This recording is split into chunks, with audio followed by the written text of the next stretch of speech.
ਸਾਰੇ ਭੈਣ ਭਰਾਵਾਂ ਨੂੰ ਜੈ ਮਸੀਹ ਦੀ। ਅੱਜ ਦੇ ਸੁੰਦਰ ਵਚਨ ਦੇ ਲਈ ਅਸੀਂ ਪ੍ਰਭੂ ਦਾ ਧੰਨਵਾਦ ਕਰਦੇ ਹਾਂ ਔਰ ਇਸ ਸੁੰਦਰ ਦਿਨ ਦੇ ਲਈ ਵੀ ਧੰਨਵਾਦ ਕਰਦੇ ਹਾਂ ਜੋ ਪ੍ਰਭੂ ਰੋਜ਼ਮਰਾ ਦੀ ਜ਼ਿੰਦਗੀ ਦੇ ਵਿੱਚ ਸਾਡੇ ਜੀਵਨ ਦੇ ਵਿੱਚ ਦਿੰਦਾ ਹੈ ਕਿ ਅਸੀਂ ਇਸ ਸਾਹਾਂ ਦੇ ਨਾਲ ਆਤਮਿਕ ਸਾਹਾਂ ਦੀ ਜ਼ਿੰਦਗੀ ਨੂੰ ਪਰਮੇਸ਼ਵਰ ਦੀ ਜਿਉਂਦੀ ਆਸ ਵਿੱਚ ਅੱਗੇ ਵਧਾਉਂਦੇ ਜਾਈਏ ਤਾਂ ਕਿ ਪ੍ਰਭੂ ਦਾ ਨਾਮ ਸਾਡੇ ਜੀਵਨ ਦੇ ਵਿੱਚ ਹੋਵੇ।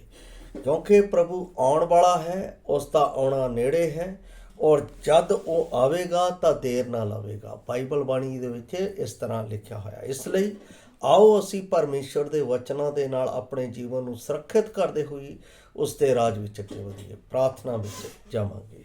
ਦਿਆਲੂ ਪ੍ਰਭੂ, ਅਸੀਂ ਆਪ ਦਾ ਧੰਨਵਾਦ, ਆਪ ਦੀ ਮਹਿਮਾ, ਆਪ ਦੀ ਵਡਿਆਈ ਕਰਦੇ ਹਾਂ।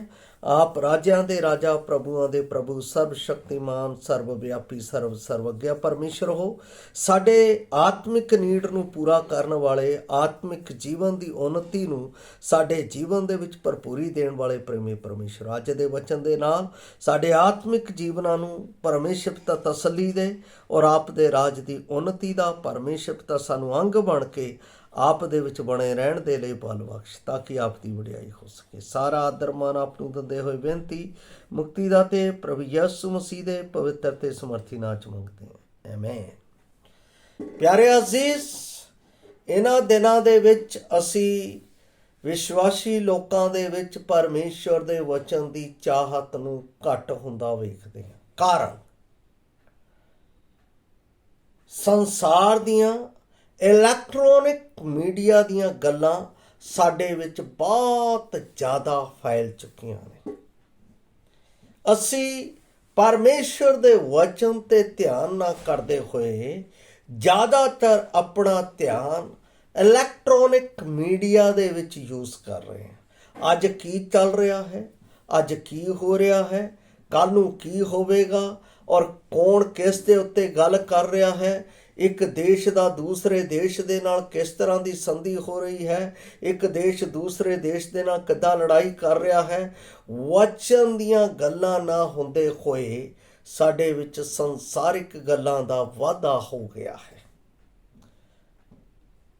ਔਰ ਇਸ ਸਮੇਂ ਦੇ ਵਿੱਚ ਬਾਣੀ ਦੇ ਵਿੱਚ ਜੋ ਅੰਤਿਮ ਸਮਿਆਂ ਦੀ ਗੱਲ ਲਿਖੀ ਹੈ ਕਿ ਅੰਤਿਮ ਦਿਨ ਇਸ ਤਰ੍ਹਾਂ ਦੇ ਹੋ ਜਾਣਗੇ ਕਿ ਪਰਮੇਸ਼ਰ ਦਾ ਵਚਨ ਮਿਲਣਾ ਦੁਰਲਭ ਹੋ ਜਾਏਗਾ, ਬਹੁਤ ਔਖਾ ਹੋ ਜਾਏਗਾ।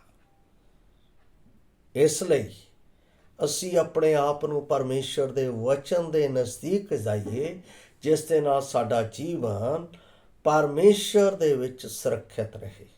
ਇਸ ਗੱਲ ਨੂੰ ਸਮਝਣ ਦੇ ਲਈ ਅਸੀਂ ਪਰਮੇਸ਼ਰ ਦੇ ਵਚਨ ਜ਼ਬੂਰਾਂ ਦੀ ਪੋਥੀ 9 ਅਧਿਆਏ ਉਸ ਦੀ 10 ਵਚਨ ਦੇ ਉੱਤੇ ਗੌਰ ਕਰਾਂਗੇ।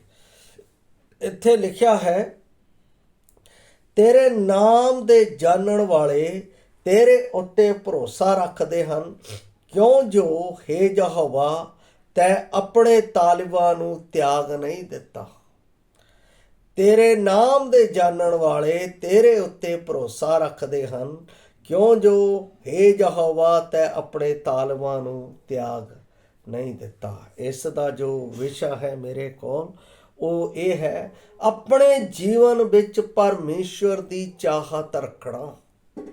ਅੱਜ ਦੇ ਸਮੇਂ ਦੇ ਵਿੱਚ ਆਪਣੇ ਵਿਅਕਤੀਗਤ ਜੀਵਨ ਦੇ ਵਿੱਚ ਪਰਮੇਸ਼ਵਰ ਦੀ ਚਾਹਤ ਰੱਖਣਾ ਇਹ ਬਹੁਤ ਘੱਟ ਹੈ। ਐਤਵਾਰ ਨੂੰ ਹਰ ਕੋਈ ਆਪਣਾ ਤਿਆਰ ਹੁੰਦਾ ਹੈ, ਚਲੋ ਅਸੀਂ ਚਰਚ ਚਲੀਏ, ਚਲੋ ਅਸੀਂ ਧਾਰਮਿਕ ਸਥਾਨਾਂ ਦੇ ਵਿੱਚ। ਬਾਕੀ ਦਿਨਾਂ ਦੇ ਵਿੱਚ ਪਰਮੇਸ਼ਵਰ ਦੇ ਨਾਲ ਸੰਗਤ ਹੈ ਜਾਂ ਨਹੀਂ, ਇਹ ਸਾਡੀ ਆਪਣੀ। ਜਾਂ ਸਾਡੇ ਜੀਵਨ ਦੇ ਵਿੱਚ ਐਤਵਾਰ ਨੂੰ ਵੀ, ਐਤਵਾਰ ਦੇ ਅਸੀਂ ਮਸੀਹੀ ਕਿਸ ਤਰ੍ਹਾਂ ਦੇ ਆ। ਕਈ ਵਾਰ ਐਤਵਾਰ ਦੇ ਅਸੀਂ ਇਸ ਸਮੇਂ ਨੂੰ ਵਿਆਹਾਂ ਸ਼ਾਦੀਆਂ ਦੇ ਵਿੱਚ ਯੂਜ਼ ਕਰ ਲੈਂਦੇ ਹਾਂ ਜਾਂ ਅਸੀਂ ਕਿਸੇ ਹੋਰ ਪ੍ਰੋਗਰਾਮਾਂ ਦੇ ਵਿੱਚ ਯੂਜ਼ ਕਰ ਲੈਂਦੇ ਹਾਂ। ਛੁੱਟੀ ਦੇ ਮਹੱਤਵ ਨੂੰ ਅਸੀਂ ਪ੍ਰਭੂ ਦੇ ਨਾਲ ਨਾ ਜੋੜਦੇ ਹੋਏ ਸੰਸਾਰ ਦੀਆਂ ਗਤੀਵਿਧੀਆਂ ਦੇ ਨਾਲ ਜੋੜ ਦਿੰਦੇ ਹਾਂ। ਦਾਊਦ ਬਾਦਸ਼ਾਹ ਇਸ ਗੱਲ ਦੇ ਲਈ ਬੜਾ ਹੀ ਗੰਭੀਰਤਾ ਦੇ ਨਾਲ ਗੱਲ ਕਰਦਾ ਹੈ ਔਰ ਇਹ ਗੱਲ ਸੁਲੇਮਾਨ ਉੱਤੇ ਦਾਊਦ ਦਾ ਭਜਨ ਹੈ। ਕਹਿੰਦਾ ਹੈ, ਫਿਰ ਮੈਂ ਆਪਣੇ ਲਈ ਪੜ੍ਹ ਰਿਹਾ ਹਾਂ, तेरे नाम दे जानन वाले तेरे उत्ते भरोसा करते हैं। जिन्हां दा भरोसा परमेश्वर विच आ, परमेश्वर दी वाणी दे नाल लगन रखते हैं। ਅਤੇ जो परमेश्वर दी वाणी दे नाल लगन रखते हैं, बाणी दसदी है कि ਉਹ ਕਦੇ ਸ਼ਰਮਿੰਦਾ नहीं ਹੁੰਦੇ। मैं एक वचन ਦੇ ਉੱਤੇ ਧਿਆਨ ਦੇ ਰਿਹਾ ਸਾਂ, ਜਿਹਦੇ ਵਿੱਚ ਜਦੋਂ ਅਸੀਂ ਜ਼ਬੂਰ 119 ਦਾ 174 ਪੜ੍ਹ ਰਹੇ ਸਾਂ ਤਾਂ ਲਿਖਿਆ, ਹੇ ਯਹੋਵਾ ਮੈਂ ਤੇਰੀ ਮੁਕਤੀ ਨੂੰ ਲੋਚਿਆ ਅਤੇ ਤੇਰੀ ਵਿਵਸਥਾ ਮੇਰੀ ਖੁਸ਼ੀ ਹੈ। ਕਿੰਨੀ ਵੱਡੀ ਗੱਲ ਹੈ, ਪਰਮੇਸ਼ਰ ਦੇ ਵਚਨ ਵਿੱਚ ਖੁਸ਼ੀ। ਅੱਜ ਬਹੁਤ ਘੱਟ ਲੋਕਾਂ ਦੇ ਵਿੱਚ ਇਹ ਗੱਲ ਹੈਗੀ ਹੈ। ਕੋਈ ਲੋਕ ਬੈਠਦੇ ਤਾਂ ਹੈਗੇ ਆ, ਉਹ ਆਪਣੇ ਸਿਰ ਤਾਂ ਹਿਲਾਉਂਦੇ ਹੈ, ਪਰ ਉਹਨਾਂ ਦੇ ਅੰਦਰ ਉਹਨਾਂ ਦੀ ਆਤਮਿਕ ਖੁਸ਼ੀ ਨਹੀਂ ਹੁੰਦੀ। ਪਰਮੇਸ਼ਰ ਯਿਸੂ ਮਸੀਹ ਦਾ ਸੰਪੂਰਨ ਜੀਵਨ ਪਰਮੇਸ਼ਰ ਦੀ ਇੱਛਾ ਪੂਰੀ ਕਰਨ ਤੇ ਲੰਘਿਆ। ਇਸ ਗੱਲ ਨੂੰ ਜਦੋਂ ਅਸੀਂ ਚਾਰੇ ਅੰਜੀਲਾਂ ਪੜ੍ਹੀਏ ਤਾਂ ਸਾਨੂੰ ਪੂਰਨ ਰੀਤੀ ਨਾਲ ਪਤਾ ਲੱਗਦਾ ਹੈ ਕਿ ਪਰਮੇਸ਼ਰ ਪੁੱਤਰ ਦੀ ਚਾਹਤ ਪਰਮੇਸ਼ਰ ਦੇ ਨਾਲ ਸੀ। ਉਹ ਹਮੇਸ਼ਾ ਜਦੋਂ ਵੀ ਉਸ ਨੂੰ ਮੌਕਾ ਮਿਲਦਾ ਸੀ, ਸਮਾਂ ਮਿਲਦਾ ਸੀ, ਤਾਂ ਉਹ ਪਰਮੇਸ਼ਰ ਦੇ ਨਾਲ ਸੰਗਤ ਕਰਦਾ ਸੀ।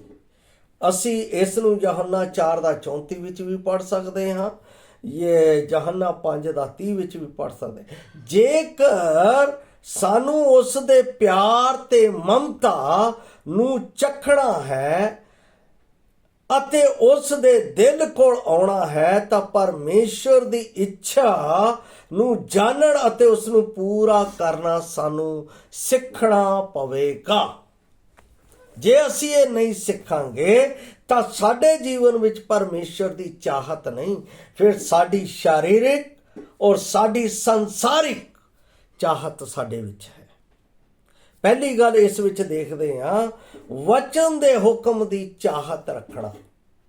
ਇਸ ਗੱਲ ਨੂੰ ਅਸੀਂ ਜਦੋਂ ਮਰਕੁਸ ਰਚਿਤ ਸੁਸਮਾਚਾਰ ਉਸ ਦਾ 12 ਦਾ 30 ਪੜ੍ਹਦੇ ਹਾਂ, ਜਦੋਂ ਇੱਕ ਵਿਅਕਤੀ ਪ੍ਰਭੂ ਯਿਸੂ ਮਸੀਹ ਦੇ ਕੋਲ ਉਸ ਦੇ ਅਨੰਤ ਜੀਵਨ ਦੀਆਂ ਗੱਲਾਂ ਦੇ ਬਾਰੇ ਗੱਲ ਕਰਦਾ ਹੈ ਤਾਂ ਉਸ ਵਿੱਚ ਕਿਸ ਤਰ੍ਹਾਂ ਗੱਲ ਹੁੰਦੀ ਹੈ, ਮੈਂ ਆਪ ਦੇ ਲਈ ਪੜ੍ਹ ਰਿਹਾ ਹਾਂ। 12 ਦਾ 30 12 ਦੇ 30 ਦੇ ਵਿੱਚ ਚਾਹਤ ਪ੍ਰਭੂ ਯਿਸੂ ਮਸੀਹ ਨੇ ਇਸ ਤਰ੍ਹਾਂ ਪ੍ਰਗਟ ਕੀਤੀ ਹੈ ਔਰ ਇਸ ਤਰ੍ਹਾਂ ਪ੍ਰਤੀਉੱਤਰ ਦਿੱਤਾ ਹੈ। ਉਸ ਨੂੰ ਲਿਖਿਆ ਹੈ, ਅਰ ਤੂੰ ਆਪਣੇ ਪ੍ਰਭੂ ਪਰਮੇਸ਼ਵਰ ਨੂੰ ਆਪਣੇ ਸਾਰੇ ਦਿਲ ਨਾਲ, ਆਪਣੀ ਸਾਰੀ ਜਾਨ ਨਾਲ, ਆਪਣੀ ਸਾਰੀ ਸ਼ਕਤੀ ਅਤੇ ਸਾਰੀ ਬੁੱਧ ਨਾਲ ਉਸ ਨਾਲ ਪਿਆਰ ਕਰ।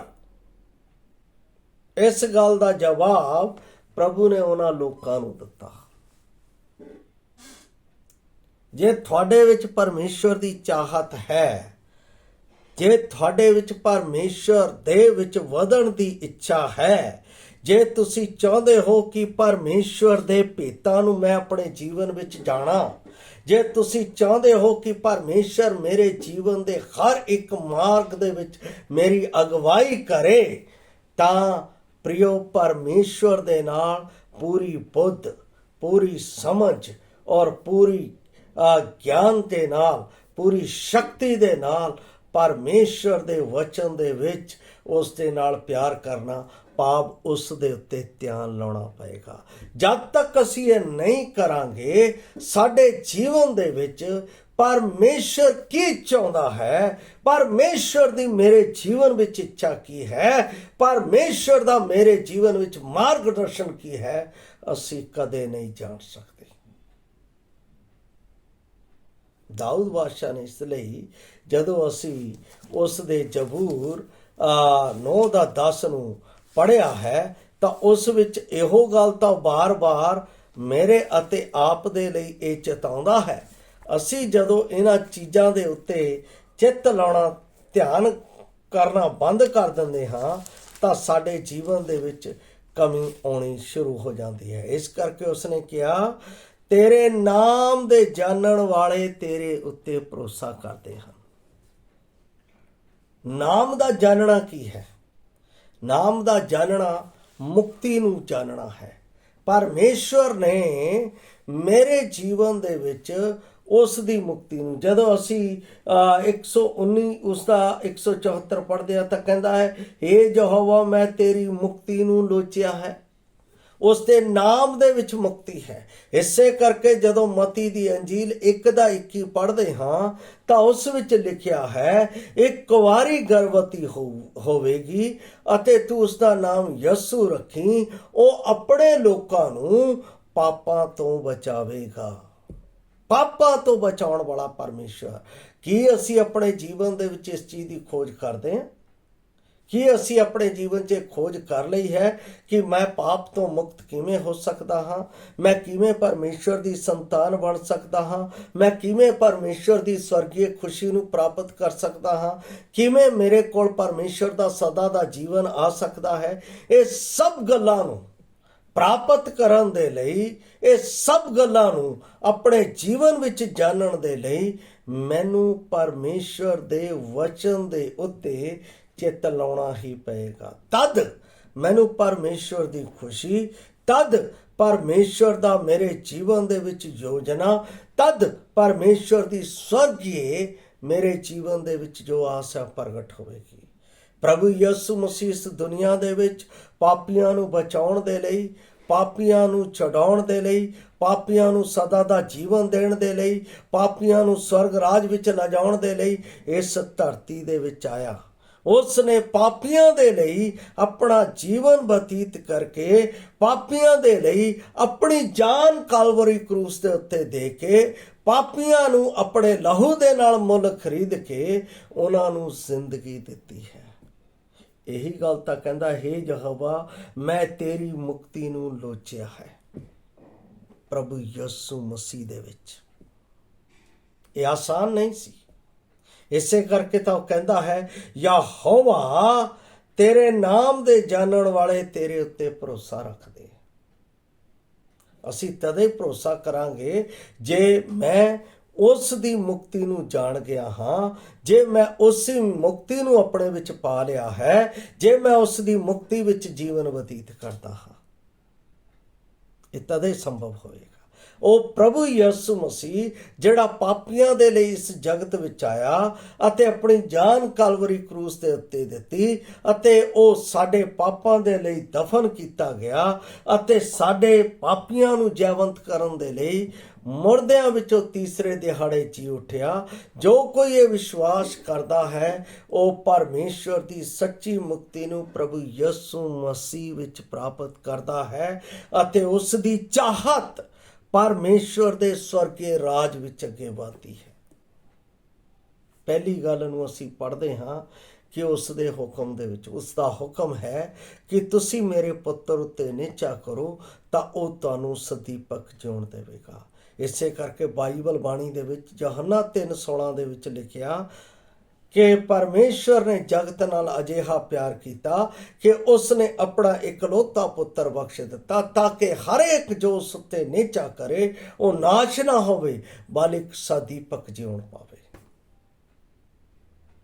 ਪਰਮੇਸ਼ਰ ਦੇ ਹੁਕਮ ਨੂੰ ਪਰਮੇਸ਼ਰ ਨੇ ਪੂਰਾ ਕੀਤਾ ਔਰ ਅਸੀਂ ਪਰਮੇਸ਼ਰ ਦੇ ਹੁਕਮ ਨੂੰ ਪ੍ਰਭੂ ਯਿਸੂ ਮਸੀਹ ਵਿੱਚ ਪੂਰਾ ਕਰਕੇ ਉਸ ਦੀ ਮੁਕਤੀ ਨੂੰ ਆਪਣੇ ਵਿੱਚ ਪ੍ਰਾਪਤ ਕਰ ਲਈਏ। ਸੈਕੰਡ ਪੁਆਇੰਟ, ਪਰਮੇਸ਼ਰ ਦੇ ਵਚਨ ਵਿੱਚ ਬਣੇ ਰਹਿਣਾ। ਜੇ ਮੈਨੂੰ ਮੁਕਤੀ ਮਿਲ ਗਈ ਹੈ ਤਾਂ ਇਹ ਨਹੀਂ ਕਿ ਮੈਂ ਆਪਣੀ ਮਰਜ਼ੀ ਵਾਲਾ ਜੀਵਨ ਬਤੀਤ ਕਰਾਂ, ਜੋ ਮੇਰੇ ਮਨ ਦੇ ਵਿੱਚ ਆਵਾਂ, ਨਾ, ਇਸ ਤਰ੍ਹਾਂ ਨਹੀਂ ਹੋ ਸਕਦਾ ਹੈ।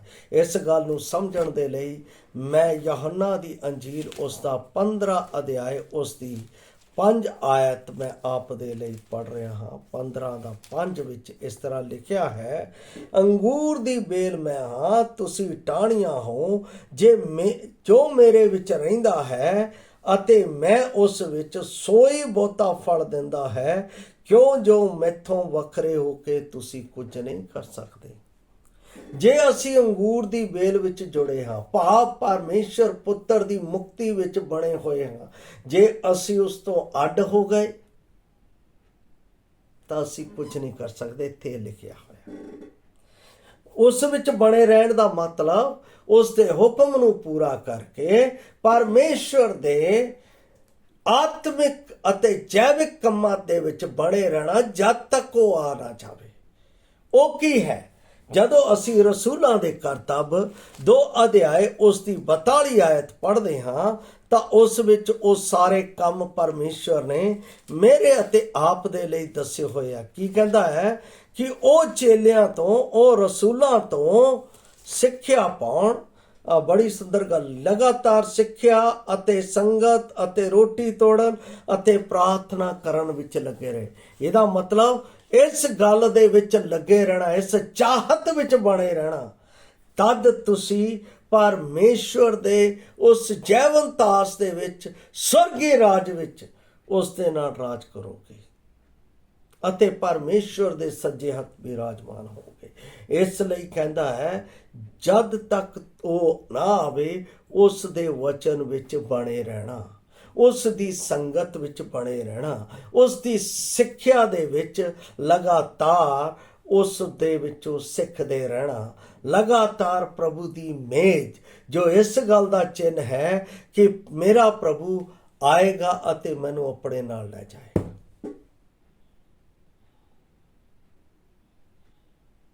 ਕੀ ਇਸ ਗੱਲ ਦੀ ਚਾਹਤ ਵਿੱਚ ਮੈਂ ਬਣਿਆ ਹੋਇਆ ਹਾਂ? ਜੇ ਬਣਿਆ ਹੋਇਆ ਹਾਂ ਤਾਂ ਮੇਰੀ ਮੁਕਤੀ ਯਕੀਨੀ ਹੈ ਅਤੇ ਮੈਂ ਪਰਮੇਸ਼ਰ ਵਿੱਚ, ਪਰਮੇਸ਼ਰ ਦੀਆਂ ਸਭ ਯੋਜਨਾਵਾਂ ਨੂੰ ਜੋ ਉਸਨੇ ਮੇਰੇ ਜੀਵਨ ਵਿੱਚ ਸ੍ਰਿਸ਼ਟੀ ਦੀ ਰਚਨਾ ਤੋਂ ਪਹਿਲਾਂ ਧਰੀਆਂ ਹੋਈਆਂ ਨੇ, ਉਸ ਨੂੰ ਪ੍ਰਾਪਤ ਕਰ ਮੈਂ ਉਸ ਦੇ ਵਿੱਚ ਅੱਗੇ ਵਧਦਾ ਹੋਇਆ ਪਰਮੇਸ਼ਰ ਦੇ ਸਵਰਗੀ ਪ੍ਰਤੀਫਲ ਨੂੰ ਆਪਣੇ ਜੀਵਨ ਵਿੱਚ ਪ੍ਰਾਪਤ ਕਰਾਂਗਾ। ਤੀਸਰੀ ਗੱਲ, ਪਰਮੇਸ਼ਰ ਅਜਿਹੇ ਭਗਤਾਂ ਨੂੰ ਭਾਲਦਾ ਹੈ ਜੋ ਉਸ ਦੇ ਨਾਲ ਚਾਹਤ, ਜੋ ਉਸ ਦੇ ਨਾਲ ਸੰਗਤ ਕਰਨਾ ਚਾਹੁੰਦੇ ਆ। ਇਸ ਗੱਲ ਦੇ ਲਈ ਯਹੋਨਾ ਦੀ ਅੰਜੀਲ ਉਸ ਦਾ 4 ਅਧਿਆਏ ਉਸ ਦੀ 24 ਆਇਤ ਮੈਂ ਆਪ ਦੇ ਲਈ ਪੜ੍ਹ ਰਿਹਾ ਹਾਂ। ਇੱਥੇ ਇਸ ਤਰ੍ਹਾਂ ਲਿਖਿਆ ਹੈ 24 ਦੇ ਵਿੱਚ, ਪਿਤਾ ਅਜਿਹੇ ਭਗਤਾਂ ਨੂੰ ਚਾਹੁੰਦਾ ਹੈ। ਪਰਮੇਸ਼ਰ ਆਤਮਾ ਹੈ ਅਤੇ ਜੋ ਉਸ ਦੀ ਭਗਤੀ ਕਰਦੇ ਹਨ ਉਹਨਾਂ ਨੂੰ ਚਾਹੀਦਾ ਹੈ ਭਾਈ ਉਹ ਆਤਮਾ ਤੇ ਸੱਚਾਈ ਨਾਲ ਭਗਤੀ ਕਰਨ। 23 ਵਚਨ ਦੇ ਵਿੱਚ ਲਿਖਿਆ ਹੈ, ਪਰ ਉਹ ਸਮਾਂ ਆਉਂਦਾ ਹੈ, ਸਗੋਂ ਹੁਣੇ ਹੈ, ਜੋ ਸੱਚੇ ਭਗਤ ਆਤਮਾ ਸੱਚਾਈ ਦੇ ਨਾਲ ਪਿਤਾ ਦੀ ਭਗਤੀ ਕਰਨਗੇ, ਕਿਉਂ ਜੋ ਪਿਤਾ ਅਜਿਹੇ ਭਗਤਾਂ ਨੂੰ ਚਾਹੁੰਦਾ ਹੈ। ਜੇ ਤੁਹਾਡੀ ਚਾਹਤ ਪਰਮੇਸ਼ਰ ਦੇ ਨਾਲ ਹੈ ਤਾਂ ਪਰਮੇਸ਼ਰ ਦੀ ਚਾਹਤ ਤੁਹਾਡੇ ਨਾਲ ਹੋਵੇ। ਜੇ ਤੁਹਾਡੀ ਲਗਾਵ, ਤੁਹਾਡਾ ਪਰਮੇਸ਼ਰ ਦੇ ਨਾਲ ਚਾਹਤ ਨਹੀਂ ਹੈ, ਉਸ ਦੀ ਖੋਜ ਨਹੀਂ ਹੈ, ਤਾਂ ਪਰਮੇਸ਼ਰ ਵੀ ਤੁਹਾਡੇ ਵਿੱਚ ਇਸ ਤਰ੍ਹਾਂ ਦੀ ਤਾਲਿਬਪਨ ਨਹੀਂ ਰੱਖੇਗਾ। ਇਸ ਲਈ ਪ੍ਰਿਯੋ, ਪਰਮੇਸ਼ਰ ਦੇ ਨਾਲ ਚਾਹਤ ਰੱਖੋ। ਉਹ ਪਰਮੇਸ਼ਰ ਤੁਹਾਡੇ ਪ੍ਰਤੀ ਪਹਿਲਾ ਚਾਹਤ ਰੱਖਦਾ ਹੈ, ਜਿਸ ਨੇ ਇਸ ਚਾਹਤ ਦੇ ਵਿੱਚ ਕਿ ਤੁਸੀਂ ਮੇਰੇ ਲੋਕ ਹੋ ਜੋ ਭਟਕੇ ਹੋਏ ਹੋ, ਤੁਹਾਨੂੰ ਆਪਣੀ ਚਾਰਗਾਹ ਦੇ ਵਿੱਚ ਲਿਆਉਣ ਦੇ ਲਈ ਉਸ ਨੇ ਕਾਲਵਰੀ ਕਰੂਸ ਦੇ ਉੱਤੇ ਮੇਰੇ ਲਈ ਉਪਰਾਲਾ ਕੀਤਾ ਅਤੇ ਉਸ ਉਪਰਾਲੇ ਨੂੰ ਜਦੋਂ ਮੈਂ ਸਵੀਕਾਰ ਕਰ ਲਿਆ ਤਾਂ ਪਰਮੇਸ਼ਰ ਦੀ ਲਗਨਤਾ ਮੇਰੇ ਪ੍ਰਤੀ ਹੋ ਗਈ। ਪਰਮੇਸ਼ਰ ਦੀ ਚਾਹਤ ਮੇਰੇ ਪ੍ਰਤੀ, ਜੇ ਉਸ ਦੀ ਚਾਹਤ ਮੇਰੇ ਪ੍ਰਤੀ ਹੈ ਤਾਂ ਕੀ ਮੇਰੀ ਚਾਹਤ ਉਸ ਦੇ ਪ੍ਰਤੀ ਹੈ? ਇਸ ਚੀਜ਼ ਦਾ ਧਿਆਨ ਰੱਖਣਾ। ਆਖਰੀ ਗੱਲ ਪੜ੍ਹ ਕੇ ਅਸੀਂ ਸਮਾਪਤੀ ਦੇ ਵਿੱਚ ਜਾਵਾਂਗੇ। ਪਰਮੇਸ਼ਰ ਤੇ ਵਿਸ਼ਵਾਸ ਦੇ ਨਾਲ ਚੱਲਦੇ ਰਹਿਣਾ।